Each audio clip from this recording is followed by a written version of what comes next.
আজকে আমরা আলোচনা করব বিহার স্টেট অ্যারাবিক সিলেবাসের ইউনিট 3 থেকে introduction of Arabic prose and its brief history. আল খিতাবা, আল ওয়াসায়া, আল আমসাল, আল হিকাম, আল মাকামা।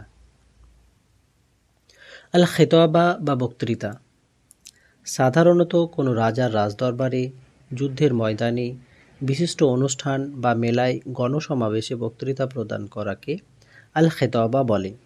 যেমন কিসরার দরবারে আকসাম ইবনে সাইফির ভাষণ, উকাজের মেলায় খতিব কুস ইবনে সাঈদ আল আইয়াদির ধর্ম বিষয় বক্তৃতা ও যুদ্ধের ময়দানে তারিক বিন জিয়াদের ভাষণ ইত্যাদি।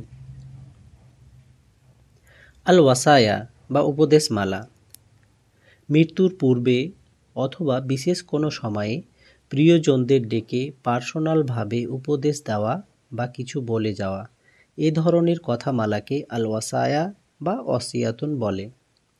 যেমন জুহাইর ইবনে জানাব আল কালবি তার সন্তানদের ওসিয়ত করেছিলেন, এক বেদুইন মহিলা তার সদ্য বিবাহিতা কন্যাকে উপদেশ দিয়েছিলেন ইত্যাদি।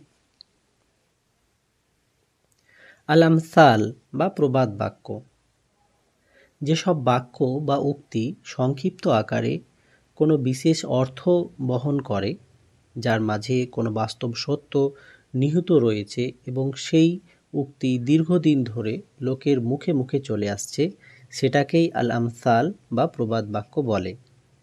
যেমন আল মাইদানি এর গ্রন্থ মাজমাউল আমসাল, যেখানে তিনি ৬,০০০-এরও অধিক প্রবাদ বাক্য সংগ্রহ করেছেন।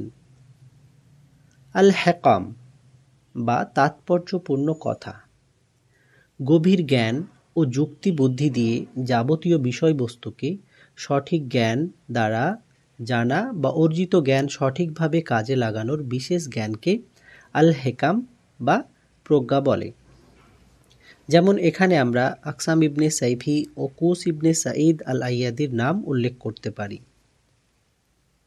আল মাকামা বা বৈঠক আরবি গদ্য সাহিত্যের একটি অংশ হলো আল মাকামা, যার অর্থ হলো বৈঠক বা স্থান, আর তা হলো এক ধরনের প্রবন্ধের সমষ্টি যা আব্বাসী যুগের মধ্যভাগে উৎপত্তি লাভ করে। যেমন বাদিউজ্জামান ও আল হারিরির মাকামা সমূহ।